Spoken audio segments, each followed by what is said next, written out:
कुछ और खोल के कहेंगे कि सत्संग से मन की शुद्धि क्यों होती है? बोले इसलिए होती है कि इसमें जिन जिन लोगों का चरित्र बताया गया है वह चरित्र हमारा मार्गदर्शक है, हमारे मन को शुद्ध करने वाला है। ये तो ज्यादा सत्संग में बैठने का अभ्यास नहीं हो इसलिए सारी बातें खोल खोल के कहनी पड़े, नहीं तो चरित्र चरित्र ही देखते चले जाओ, मन शुद्ध हो जाएगा।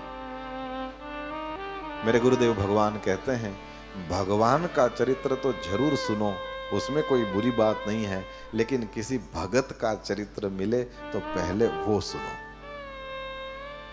भगवान का चरित्र जो सुनते हैं उनको भगवान की लीलाओं का आनंद मिलता है, लेकिन भगत का जो चरित्र सुनते हैं, जो भक्तों का चरित्र सुनते हैं, उनको भक्तों के जीवन में क्या क्या परिस्थितियां आई और उसमें से उन्होंने क्या रास्ता निकाला, वो हमारे सामने आता है।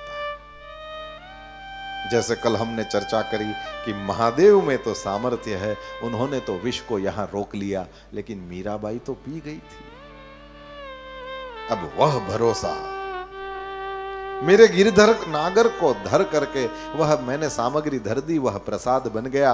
अब वह प्रसाद चाहे जहर हो, और क्या भरोसा रहा होगा देखिए कि भगवान को भी उस अमृत विष को अमृत बना देना पड़ा। बन गया अमृतमय विष का भरा प्याला, सब दुख दूर हुए जब तेरा नाम लिया। बन गया अमृतमय विष का भरा प्याला, सब दुख दूर हुए जब तेरा नाम लिया। हे मेरे गिरधर नागर, आज ये सामग्री है। रोज कुछ न कुछ धराती मीरा, बिना ठाकुर को धराए कुछ प्रसाद नहीं लेती। आज ठाकुर को उसने ये धरा दिया। ठाकुर ने कहा कि रोज मेवा मिश्री मिलता था, स्वीकार कर लिया, क्या आज इसका स्वीकार नहीं करूंगा?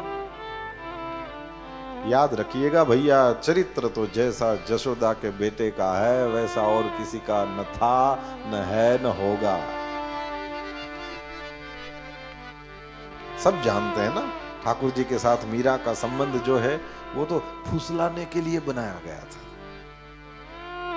वो कोई बारात जा रही थी और छोटी सी मीरा महल से कूद कूद के देखे खिड़की से, क्या है ये, क्या है ये, क्या है? और उसकी माँ ने कहा मीरा ये बारात जा रही है। बोले इसका मतलब क्या होता है? बोले शादी होगी। अरे मुझे मेरा दूल्हा चाहिए अब भी, और ये राजकुमारी थी, अब भी का अब भी चाहिए। राजकुमारियां ऐसी ही होती हैं, आज ही नहीं अभी। अब उसकी मां परेशान थी, दूल्हा कहां से लाऊं?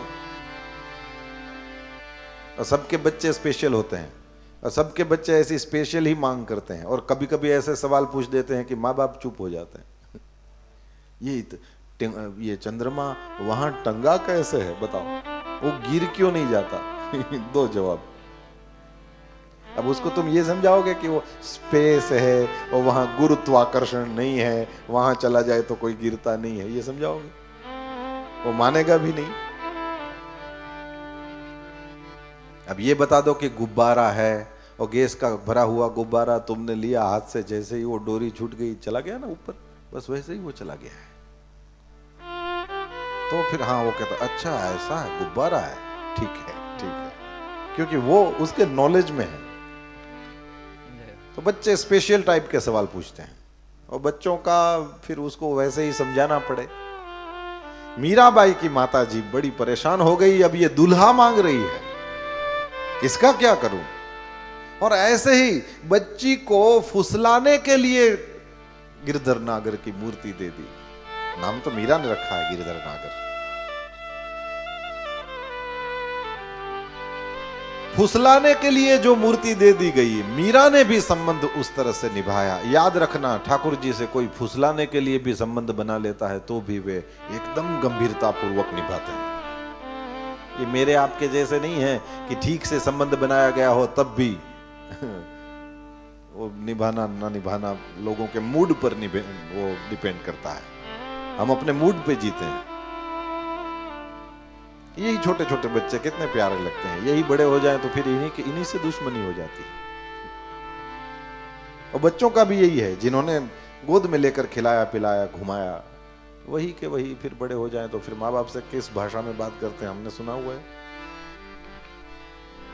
हम हैं कि संबंध बने हुए हैं फिर भी उसको निभाने में हम सफल नहीं हो रहे हैं ठीक से। और ठाकुर जी हैं कि फुसलाने के लिए भी यदि कोई संबंध बना ले तो भी वे बड़ी गंभीरता से निभाते हैं। ठाकुर जी ने देखा मेवा मिश्री तो रोज मिलता है, उसको मैं प्रेम से भोग लगाता हूं, आज इसने ये दे दिया, क्या मैं नहीं खाऊंगा, क्या मैं नहीं लूंगा। और भगवत प्रसाद तो अमृत ही है, इसको कहते ही अधरामृत है। भगवत प्रसाद तो अमृत ही होता है। जैसे ही ठाकुर जी को धरा दिया, मीरा बड़ी निश्चिंत है, मीरा ने वह प्रसाद पा लिया। फिर बता दूं, महादेव ने तो रोक लिया था, मीरा तो उतार गई थी, फिर भी कुछ नहीं हुआ, उल्टे अमर हो गई। अब अमृत पीवे तो अमर ही होगा ना। बन गया अमृतमय वो विष का भरा प्याला, सब दुख दूर हुए जब तेरा नाम लिया।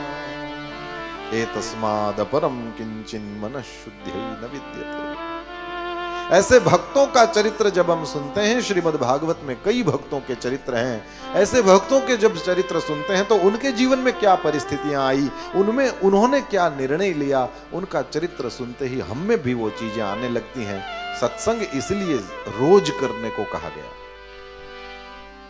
मन की शुद्धि तब होगी जब भक्तों का चरित्र सुनेंगे, और श्री भक्तों का जब चरित्र सुना जाएगा तो स्वाभाविक रूप से ही हमारे मन की शुद्धि होने लगेगी।